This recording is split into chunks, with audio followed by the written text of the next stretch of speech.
Entonces aquí lo vamos a entender y aquí lo presento como axioma, como premisa, que no voy a poder demostrar cómo una imagen, una representación socialmente construida, no es la representación individual y parcial que cada uno de nosotros tiene, sino es la representación colectiva que una sociedad tiene del deber ser de ella misma, es decir, de lo que quiere y de lo que ella aspira a ser en un futuro.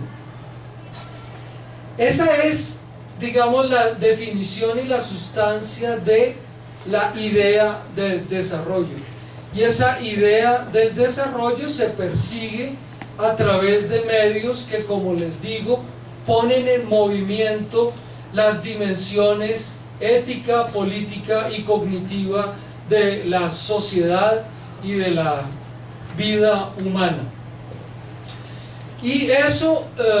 digamos que, bueno, uno lo aprende, esto es una presentación teórica, ustedes dirán, esto es una invención, todo esto es aprendido de la observación. Yo llevo 30 años metido en los temas del desarrollo, desde que era estudiante de economía, trabajaba con campesinos, con obreros, después he trabajado con ONGs, con universidades, con empresarios, con políticos, con organizaciones internacionales, en tratar de entender esto del desarrollo, que es lo que hay aquí, es una síntesis de experiencias y de observaciones prácticas presentadas, digamos, de manera consistente pero abstracta. Y en esas observaciones, digamos que una de las cosas que yo he aprendido es la importancia de entender y de poner de presente los orígenes de las cosas,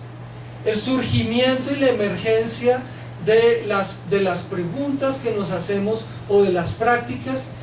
revela, es muy útil para revelar lo que ellas son, y es muy útil también para ayudarnos a manejar y a gestionar su proceso de cambio y de evolución. Y en ese sentido, para mí fue y ha sido muy iluminador entender, digamos, que el origen de la idea contemporánea de desarrollo remonta al siglo de las luces con el origen de la idea de progreso. La idea de desarrollo está basada y tiene como fundamento la emergencia de la idea de progreso durante el siglo XVIII en Europa principalmente, y el examinar el contexto en el cual emerge le ayuda a uno a entender, y es lo que a mí me ayudó a entender, que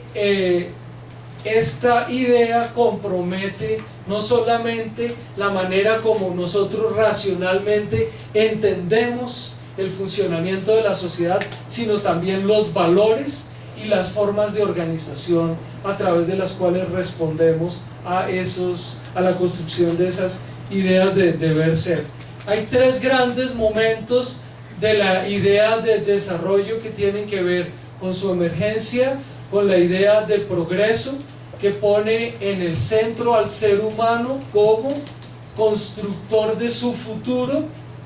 rompiendo con la visión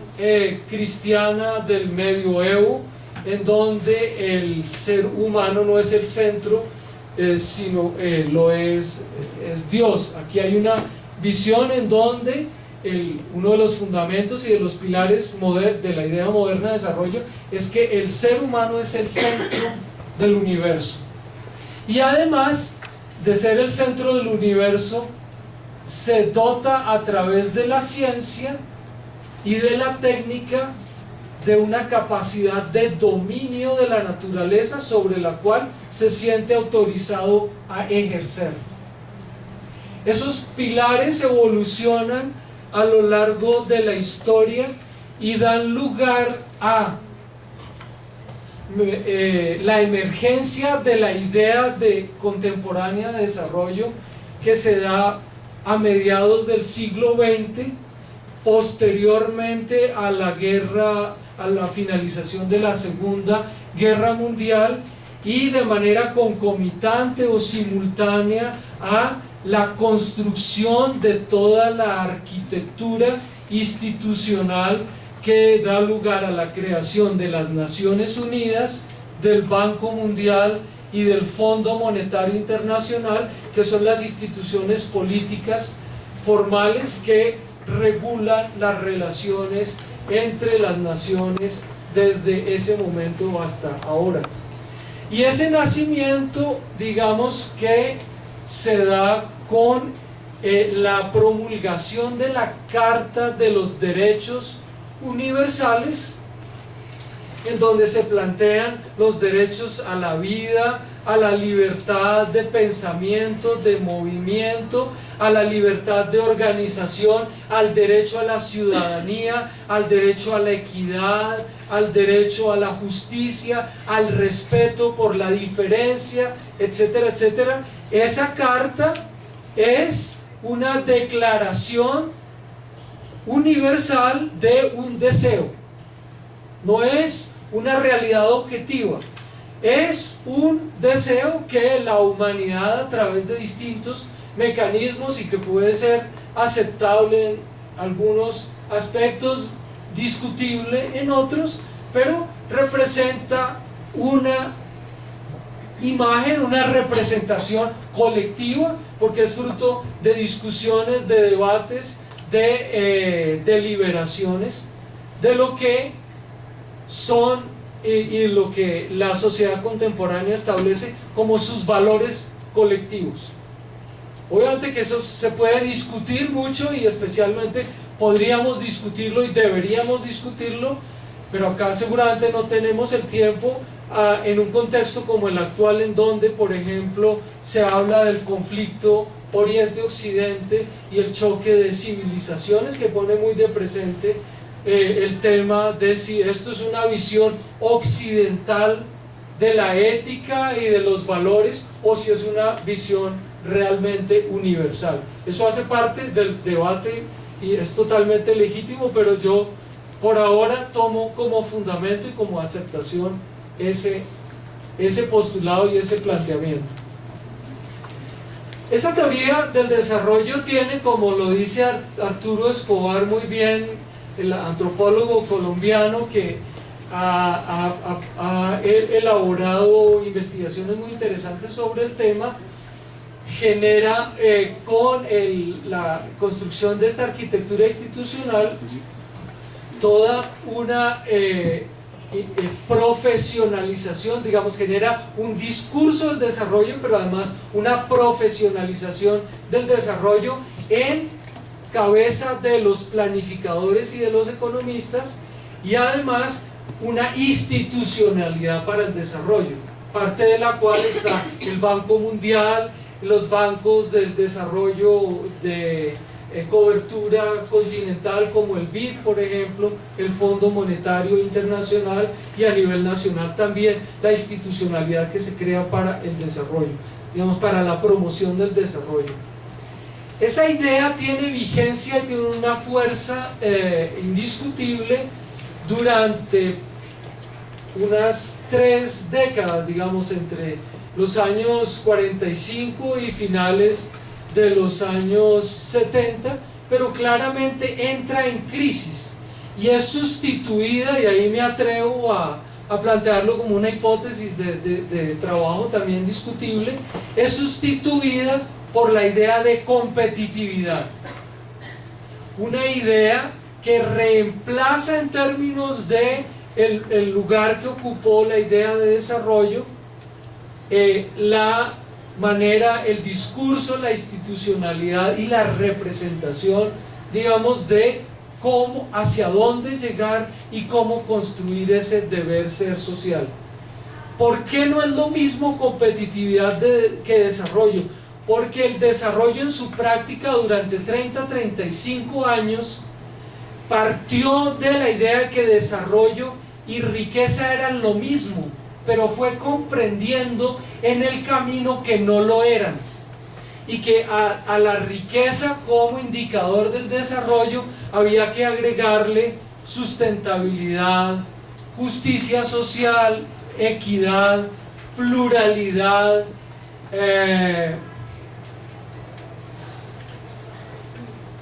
democracia y gobernabilidad. Puede que se me escape alguna dimensión clave, pero fue construyendo una amalgama de principios en donde lo económico siguió jugando un papel central, pero se acompañó de una serie de principios y de valores que reconocieron el papel de esas otras dimensiones de la vida y de la existencia social. La entrada en escena de la idea de competitividad borra por completo ese trabajo y esa elaboración y reinstala de nuevo la idea de la identidad entre desarrollo y riqueza económica. Y esa idea se instala a principios de los 80, se convierte en el discurso preponderante,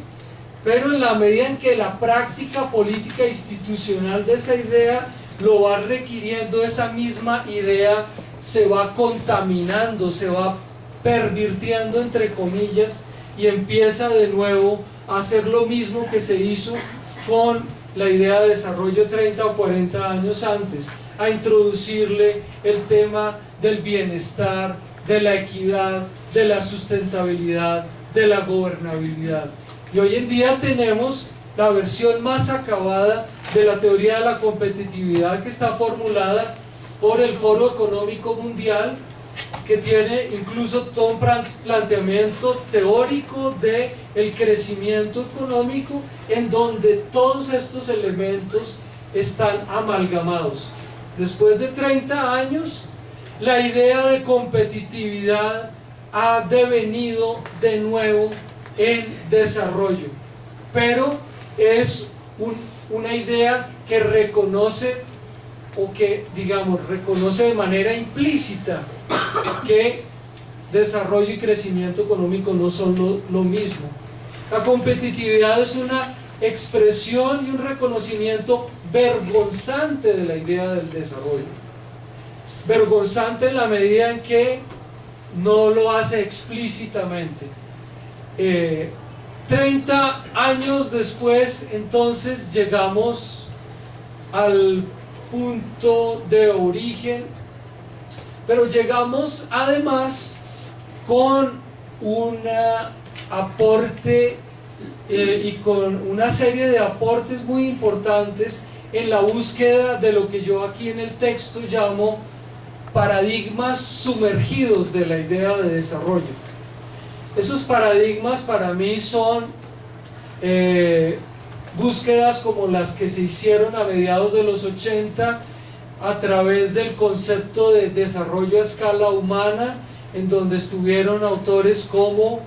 Manfred Max Neef, Elizalde y Martin Oppenheim. Búsquedas como la de Amartya Sen en su propuesta del desarrollo como expansión de las libertades. Búsquedas como la de la teoría y todo el debate alrededor de la sustentabilidad y del desarrollo sostenible o sustentable, y también una cuarta a la cual le reconozco importancia, a lo mejor no la tiene tanta, pero se la reconozco tal vez por haber sido una idea emergida en la CEPAL, que es la idea de cohesión social, desarrollo como cohesión social, que en CEPAL hace presencia hace 4 o 5 años, pero que es una idea muy antigua que viene desde hace unos 25 años y que emergió en el contexto de la Comunidad Europea y de las políticas de la Comunidad Europea. Digamos, y lo que hace CEPAL es una adaptación y una ambientación a las teorías modernas y al contexto latinoamericano de la idea de cohesión social.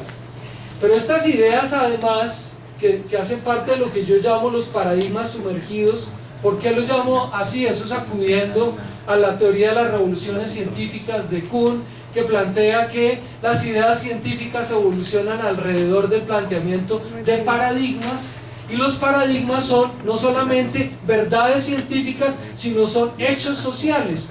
Un paradigma es un concepto o una teoría que tiene un grado de reconocimiento social